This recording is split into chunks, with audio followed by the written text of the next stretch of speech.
Okay. UFC 324. It just freaking got announced, the card here. We're looking at it. I want to quickly go over. Let's go over all of them. I'll keep it short and simple, and I'll pick a Gutierrez for this one. I won't go into it, and it's not because I don't know these guys that well. It's because I just don't feel like going into it. Okay. Next up, Umar versus Figueiredo. This fight, I'm gonna be honest. Obviously, I'm picking Umar. This is a free win if I've ever seen a free win. I think Figueiredo at this point is the most freest of wins for just about anybody at the top of freaking bantamweight right now. He's been looking a little Garbino in his last couple scraps. Obviously, Corey Sandhagen destroyed his knee, and then he came back, and I just don't think this guy is this guy anymore. He is over the hill. He is done. Umar's going to get it done dominantly. He'll probably, if he's smart, he goes out there and just gets a few free highlight clips, does whatever he wants, and then finishes them, because this is about as free of a win as you can get at this stage, right? Next up, Alexa Grasso, Rose Namajunas. Honestly, I think Rose can crafty it up, right? I think she could probably crafted this thing up and still a decision, I would say. That's what I would predict on this one right here. Next up, we got Arnold Allen versus Gene Silva. Now, this one, it's a bit of a banger, in my opinion. I like this scrap. I like this scrap a lot, but I will be worried for Arnold Allen. I think Gene Silva is going to get it done. I think he's a handful for dang near everybody in the division. This guy's nasty. He's got a lot of crazy little weapons. He puts the pressure on you. And, I think he gets it done. I think he gets it done by decision. Maybe he throws something crazy out there and gets it out and takes him out of there, but I think he can get this one done by decision where he puts a little bit of a beat down on Arnold.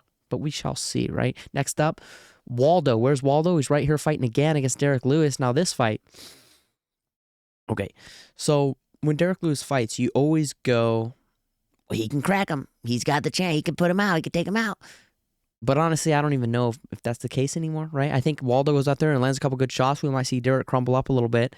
And I'd pick Waldo here. I think he can get it done by TKO.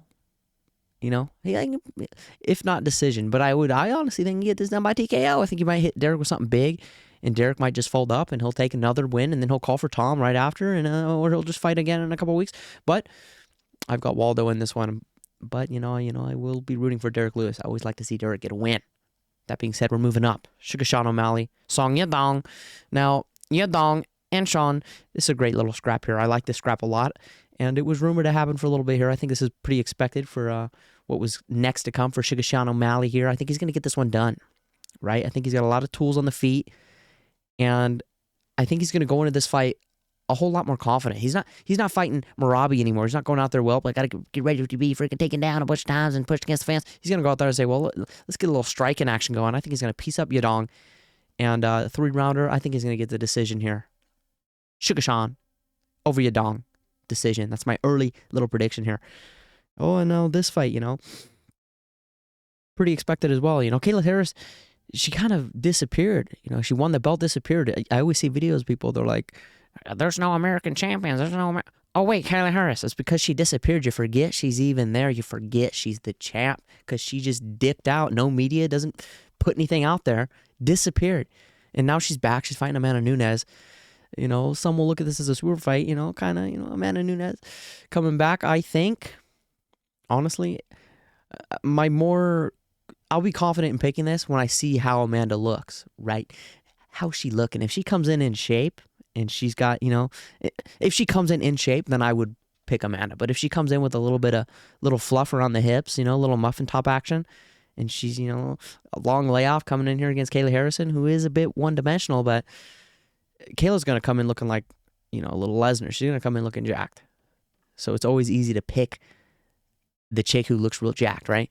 But Amanda Nunes, she's got all these weapons, all these tools. I think it really just comes down to how she looks for me. If she comes in with a muffin top, I'm going Kayla Harrison. If she comes in looking in shape and hungry to go, I'm picking Amanda Nunes. That's what I'm going to guess on that one. Now, finally, this one here. Not too many people are happy about this one.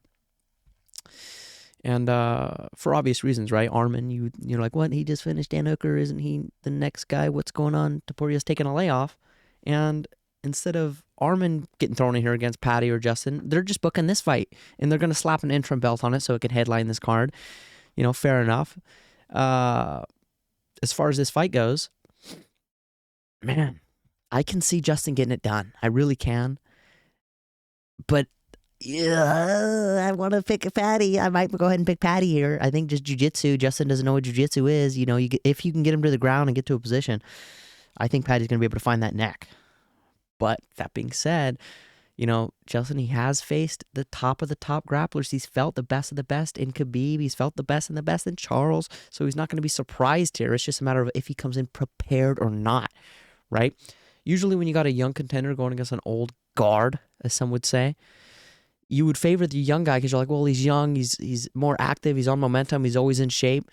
Whereas the old guy is usually on his way out and he's probably not in the gym as much and he's getting out of shape in between camps. But I mean, that is Patty, right? He isn't active. He doesn't fight all the time. He doesn't stay in shape year round. Like, he's never going to step in on short notice. So those advantages you usually give the young prospect or contender coming up against the old guy are not there in this fight. So you got to look at it then stylistically. How does this go? Justin, you know, heavy hands. He does have the wrestling base. Is he going to stop the shots and swing and bang, chop the legs, crack Patty on the feet? Very possible. I think he could. I think he can win this fight. Patty, you know, he's going to go out there. He's going to go out there wild. He's going to throw them kicks. He's going to look to get a hold of Justin, try to get to a position where he could submit him, you know, whether it's taking him down, looking for the back, you know, whatever Patty's route to victory is, it's likely going to be via submission. And I think he can do it, you know. I think Patty is a big 55er, and how he was ragdolling Michael Chandler was very impressive, you know. Obviously, Justin is a few steps above Chandler, but I do lean Patty in this fight. So, you know, if he does get it done and gets a belt around his waist, I think that'll be pretty fun to see. If not, Justin gets it. 2-time interim champ. I don't know if there's ever been a 2-time interim champ before. That'd be kind of crazy to see as well, but, you know. Yeah, those are my early predictions, and I breezed through this sucker very quickly, so I don't waste any of your time. So that's what I'm thinking. You know, this is a very good card, but yeah, we'll see how wrong or right I am.